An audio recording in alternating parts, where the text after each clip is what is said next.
Lens द्वारा वस्तु के प्रतिबिंब का बनना, इसके बारे में बताने चल रहे हैं।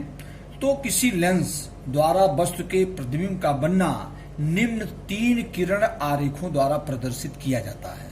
ध्यान दीजिए, लेंस द्वारा वस्तु के प्रतिबिंब का बनना निम्न 3 किरण आरेखों द्वारा प्रदर्शित किया जाता है। पहली कौन किरण है? देखो, मुख्य अक्ष के समांतर चलने वाली प्रकाश की किरणें अपवर्तन के पश्चात लेंस के फोकस से होकर जाती हैं। सपोज दैट, जैसे मान लीजिए ये हमने रखा है, ये किरण, ये है, ये वस्तु है। अब मैंने बताया मुख्य अक्ष के समांतर चलने वाली प्रकाश की किरणें, ये मुख्य अक्ष के समांतर किरणें, ये अपवर्तन के पश्चात किससे होकर जाएगी? फोकस से। इसको ध्यान दीजिए, ये पहली किरण है। अपवर्तन, मुख्य अक्ष के समांतर चलने वाली प्रकाश किरणें अपवर्तन के पश्चात फोकस से होकर जाती हैं। दूसरा जो हम बताने चल रहे हैं, प्रकाशिक केंद्र से होकर जाने वाली प्रकाश की किरणें अपवर्तन के पश्चात अपने पथ से सीधे निकल जाती है। अब प्रकाशिक केंद्रीय है, पीछे बढ़ा गया। अब ये किरण जो प्रकाशिक केंद्र से किरण जाएगी, ये अपने पथ से सीधे क्या हो जाएगी?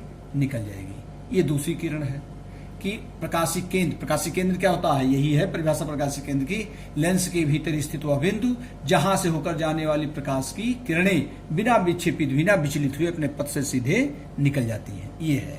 तीसरा है, फोकस से होकर जाने वाली प्रकाश की किरणें अपवर्तन के पश्चात मुख्य अक्ष के समांतर हो जाए। जैसे ये देखो, फोकस ये है, अब ये वस्तु हमने माना है, अब ये वस्तु से होकर जाने वाले प्रकार फोकस से होकर किरण जा रही है। किससे होकर जा रही है? फोकस। ये जब लेंस पर पड़ेगी तो इससे पर अपवर्तन के पश्चात बिल्कुल मुख्य अक्ष के क्या हो जाएगी? समांतर।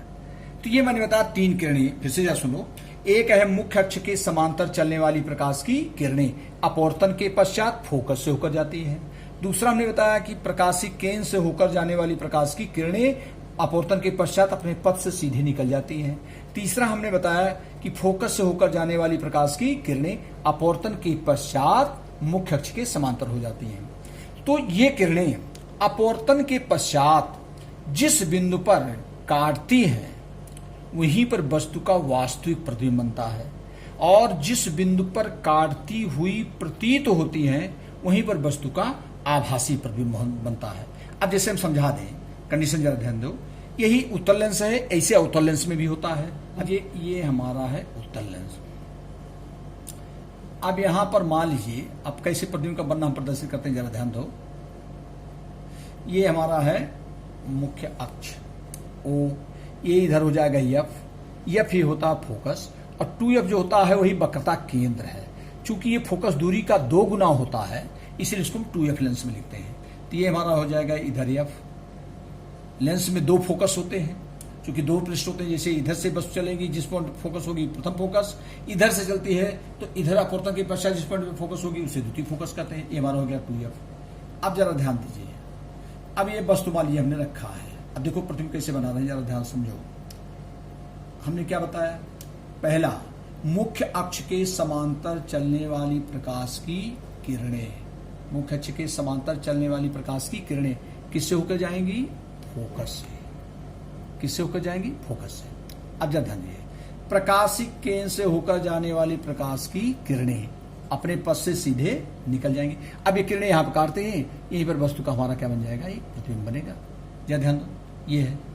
अगर मान लीजिए यही फोकस, हम कहते फोकस से होकर जाने वाली प्रकाश की किरणें ये अपवर्तन के पश्चात अक्ष के समांतर लौट जाएंगे। तो यही किरणें जिस बिंदु पर काटती है तो वहीं पर वस्तु का प्रतिबिंब बनता है, या जिस बिंदु पर काटती हुई प्रतीत होती हैं वहीं पर वस्तु का आभासी प्रतिबिंब बनता है। तो जहां पर सही काटेंगी वहां वास्तविक प्रतिबिंब, और जहां पर काटती हुई प्रतीत होती हैं वहीं पर वस्तु का आभासी प्रतिबिंब बनता है। इसे आभासी के लिए हम समझा दें। इसे इसमें है, ये वस्तु रखें, मुख्य अक्ष के समांतर चलने वाली प्रकाश की किरणें किससे होकर जाएंगी? फोकस से। फोकस होकर जाएंगी, ये है। और ये है प्रकाशिक केंद्र से होकर जाने वाली प्रकाश की किरणें अपने पथ से सीधे निकल जाएंगी। एक किरणें आकर के पीछे एक पॉइंट पर काटती हुई प्रतीत होती हैं। ये किरणें एक पॉइंट पर पीछे आकर के काटती हुई प्रतीत होती हैं। ये देखो, ये किरणें पॉइंट, और जहां पर काटती हुई प्रतीत होती है वहीं पर वस्तु का कैसा प्रतिबिंब बनेगा? आभासी प्रतिबिंब। ये है। तो ये मैंने बताया कि ये 3 ही किरणें हैं। एक है मुख्य अक्ष के समांतर चलने वाली प्रकाश किरण, अपवर्तन के पश्चात फोकस होकर जाएगी। प्रकाशीय केंद्र होकर जाने वाली प्रकाश किरणें अपने पथ से सीधे निकल जाती हैं। तीसरा है फोकस, मान ली तो फोकस हमने बताया, फोकस से होकर जाने वाली प्रकाश किरणें अपवर्तन के पश्चात मुख्य अक्ष के समांतर हो जाती हैं। तो यही किरणें जिस बिंदु पर सही काटती हैं वहीं वस्तु का वास्तविक प्रतिबिंब, और जिस बिंदु पर काटती हुई प्रतीत होती हैं वहीं पर वस्तु का आभासी प्रतिबिंब बनता है।